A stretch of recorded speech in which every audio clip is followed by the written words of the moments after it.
What is up, Film Geeks? My name is Trevor, and welcome back to my channel. Today, we are ranking the top 10 Star Wars villains from the Skywalker saga, and I say we because I'm joined by one of my greatest pals on the planet Earth, Chris, over from Filmstock. Chris, how you doing, my friend? I'm doing great. I'm glad to be here. I love these tier rankings and just doing collabs in general, so we've got a pretty exciting one here today. Yeah, dude, I'm freaking pumped. So there actually will be a companion video to this over on your channel. We'll be doing the heroes and putting them on their tiers on your channel. And here we are doing the villains. The 10 villains we deemed the main villains. Obviously, we got Vader, we got Kylo Ren, you got Darth Maul. But certain people like Phasma, Hux, we didn't really deem them to be, like obviously as important to be on this list. But if people down below in the comments want to include them on our list, feel free to do so. And with that said, let's go ahead and get started with our tiers. We have amazing, great, good, meh, and bad. And I think we're pretty much going to have almost one in every one at least. So first up is Kylo Ren. And I'm pretty sure we're going to be a little divisive on this one. Where are you leaning towards? I'm leaning towards good as of right now, simply because, I don't know, he's the most interesting character in the sequel trilogy. There's no denying that. He's my favorite. I actually have his lightsaber right over there, so I don't hate him. He's between good and great for me. I don't think he reaches the amazing tier, especially after watching The Rise of Skywalker. I don't really care for a lot of the decisions that were made, and he's very flip-floppity the whole entire way, so conflicted, which sure, that's a key part of his character, but at the same time, it's never really set in stone as to whether he's truly evil or truly good ever, in my opinion, until the very end maybe. But what do you think of Kylo? I think he's my favorite character of the sequel trilogy too. I love him, and I think I like about him is that he is so kind of relatable in a way. He's trying to live up to his dad's expectations and never really did. He is very flippy floppy, but I think that's also the source material that he was given. And I'm also a diehard Adam Driver fan, so anything Adam Driver does, dude, he could go grocery shopping on YouTube and I'd watch it. I love Adam Driver, so I'm honestly leaning more towards great, amazing. And if you're great, good, I think he has to go great, dude. If he's the best character of the sequel trilogy, which I'm actually a pretty good fan of, but I'll say this: the one thing I'm not the biggest fan of is when he takes off his helmet, he instantly loses his badassness of him. Yeah, when he has his helmet on, you're like, oh my god, this dude's crazy. He has crazy voice. He takes it off and he has this surfer hair, and you're kind of like, oh, that was a big thing for me when I first saw these movies. I was like, he ain't that cool then. He's kind of a wussy. But anyways, I digress. Next up, we have General Grievous. I like Revenge of the Sith a lot. I think it's my favorite Star Wars movie. My second favorite Star Wars movie. I love General Grievous, but I think he didn't really get enough limelight, and it kind of just killed him. Had a good fight with Obi-Wan, but ultimately he kind of died and he was gone. Yeah, so I think the lore and expanded universe, especially the micro series and the Clone Wars itself, really add to this character, because in the movie alone, he's kind of just there for show. He's there, set up a fight against Obi-Wan, and I always liked the story of how he gets the lightsabers of the Jedis that he kills. Always thought that was awesome. But if we're talking Revenge of the Sith in general, I mean, he's not a good character just because we don't get enough of him, as you were saying. I'd put him in the meh category personally. Okay. I don't know where you're leaning, but that's what I do. I was leaning towards good, but I think we're gonna have a couple other characters in here that will be more in the good. So I'll put Grievous in the meh. And like I said, I just don't think we. Come on, it's not clicking. I can't get him in there. It's been doing this lately. Yeah. I don't know. Yeah, I know. Oh, now I got 3 guys in there. But I feel like Grievous was kind of added in there to honestly give us some more action scenes, because in Phantom Menace and Attack of the Clones, there's not a lot of action until the very end, and this is kind of a big fight with Obi-Wan, a really good fight with Obi-Wan in the middle of the movie and kind of in the beginning of the movie as well. So I feel like he's almost thrown in there hey, here's some action. You're going to be a side character, and we're gonna end up killing you. Don't even trip about it. Yeah, I don't know, that's just me. Next up, we have Darth Maul. The Phantom Menace, Darth Maul himself. And I guess, Solo, he's in a little bit too, right? He is a little bit, yeah, in Solo. I love this character. He might be my favorite Sith Lord, simply because ever since I was a kid, I've been entranced by the double-bladed lightsaber. It's so sick to me. I think I had one at one point. I built my own through some kit I bought at Target. Doesn't matter, that's beside the point. But it's such an awesome lightsaber, and he's just such a menacing presence on screen that it's hard not to love him.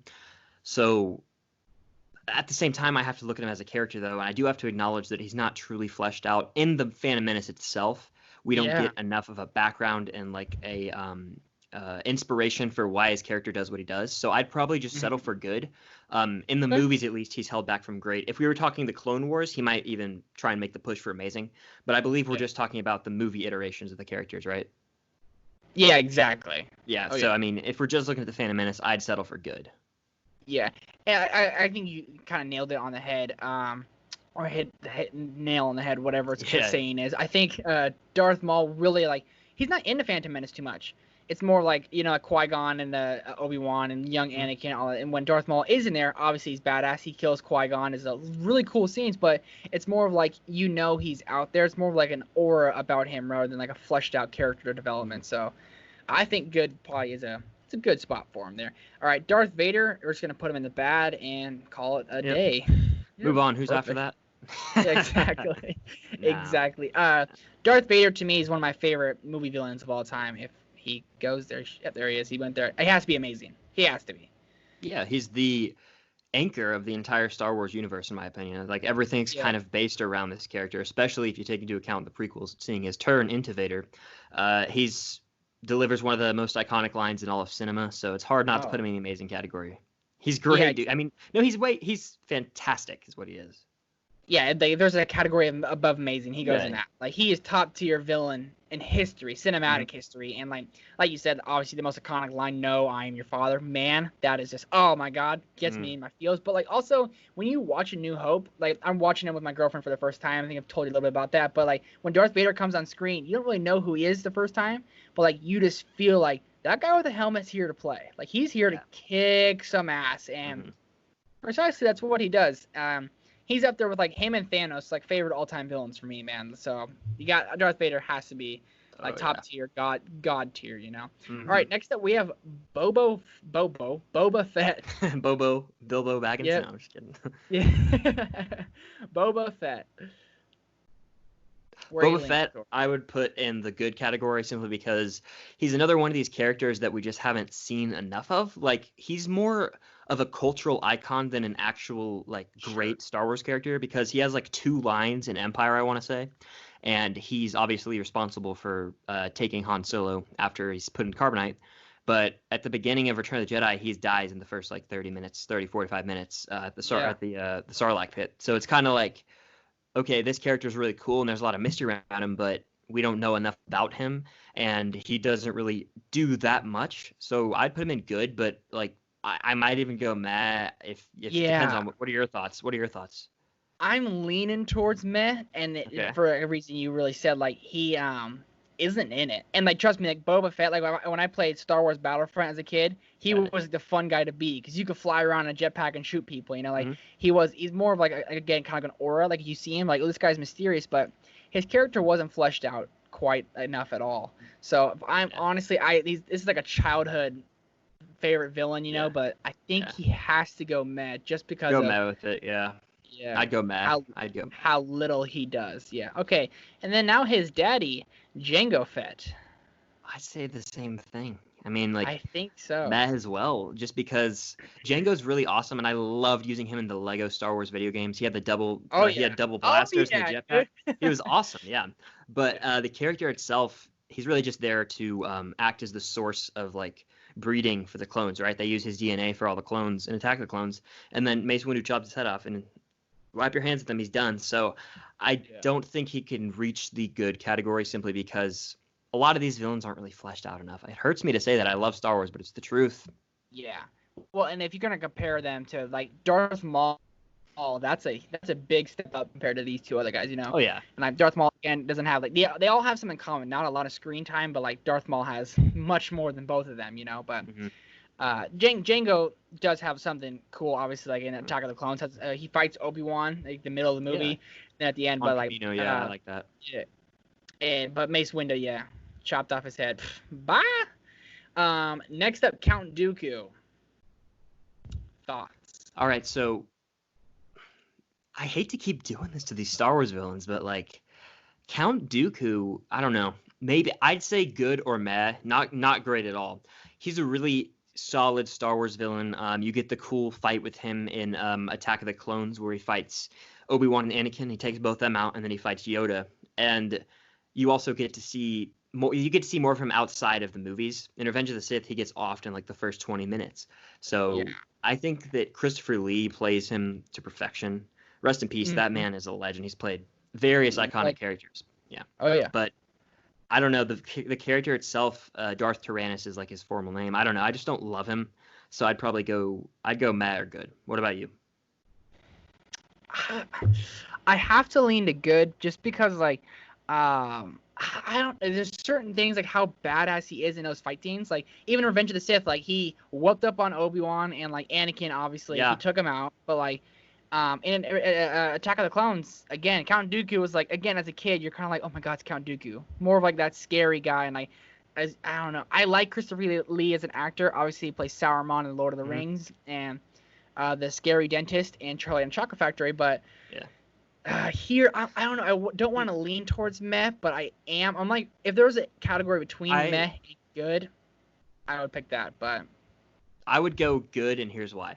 He delivers a really awesome quote here at the beginning of Revenge of the Sith. Anakin says, "My powers have doubled since the last time we met, Count," and he says, "Good, twice the pride, double the fall." So I mean, he's got some of those great quotes. So I'd put him in good. yeah, you know what's crazy is I literally almost said that, but I couldn't think of the first part of the quote. But I always say, "Double the fall." That's what I always say to anyone. Yeah, He's more quotable than the Mad character, so we got to give him the good that he deserves. Exactly. He's better than all those Mad characters for sure. Because like even General Grievous, like I was trained by Count Dooku, and takes off his freaking cloak and all that. All right, we're gonna count this guy as one. Palpatine / Darth Sidious. The picture is of Darth Sidious, but you have to go. I don't know if amazing, but you have to go at least great. You do have to go great. And if you had asked me this question the day before The Rise of Skywalker came out, amazing all day. But I'm not going to hold back here. The disgrace that was The Rise of Skywalker, at least in the manner they handled his character, basically stepped on his legacy. He was this evil, menacing presence, and especially in Return of the Jedi, the throne room scenes, the dialogue where he's just picking at Luke's brain. It's just some of the best Star Wars dialogue and content in general. And then he's like the ultimate evil in the universe, and Darth Vader makes that turn. It's a critical moment in his character arc where he saves him. He fulfills his arc as the chosen one. He saves his son. He's one with the Force. And then you bring him back later as a cash grab and kind of, throwing the fishing hook out, trying to catch anything you can because they really messed up. And a clone, the first 2 minutes in, that's what you do with him. He survives that. And I could go on a 20-minute, 30-minute rant. I'll save everyone from that. But he's still a great character. His legacy is just a little tainted by what they did in The Rise of Skywalker. Trevor? And back to me, huh?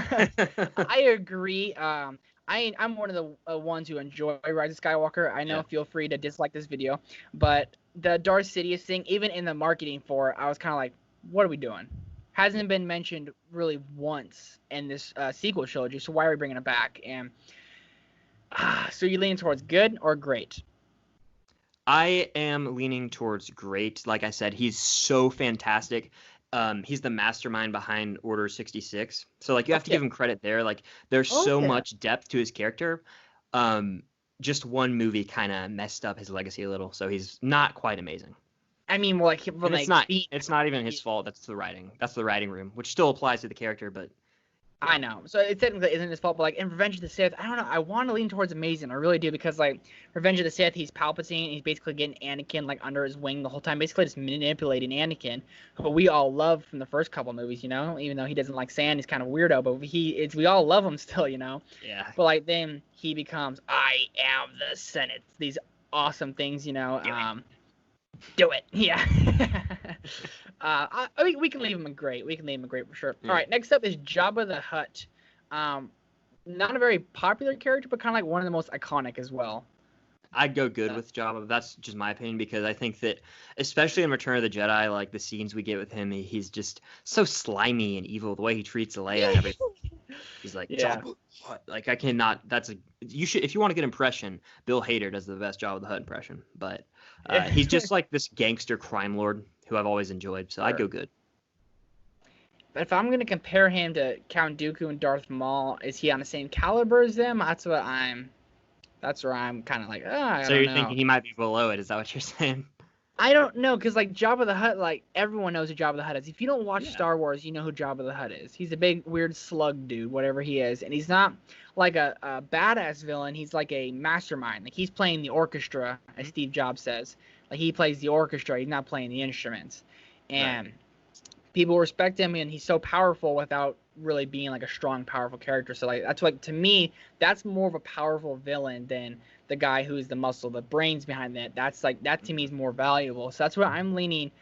I'm leaning towards good, but I'm also leaning towards meh, just because I don't think he is as good as Count Dooku and Darth Maul. But I guess I was making a good argument for him. No, to be I good, think so. that I'd be totally fine with meh because Dooku and Maul, I think their presence is more felt when they're on screen. Last up is Snoke. I don't like this character at all. I'm gonna be completely blunt. Bad. Well, I know. guess technically he was Palpatine or something like that. I don't know. That's what Probably. I thought when I was going into it. And I was like, if that was a rumor, I don't know if that was true ever, but like, yeah, Snoke was this one. I was like, Andy Serkis voiced him, if I'm not mistaken, and Andy did. Serkis is great. But like the character Snoke was just like, every time he's on screen, it was kind of like annoying almost. You're like, why are we doing this right now? Like, come on. Yep. Never got any All right. answers with them. Yeah, exactly. So there's the top 10 Star Wars villains ranked. Chris, thank you, my friend, for joining me. It's always fun doing these videos. Oh yeah, thank you so much for having me on, man. I love talking Star Wars despite the controversy it usually entails, but it was still a great. Yeah, for sure. And there will be a companion video over on Chris's channel where we're ranking the top 15 heroes. That'll be much more lighthearted because we like pretty much all of them. And thank you guys so much for watching, and talk to you next time.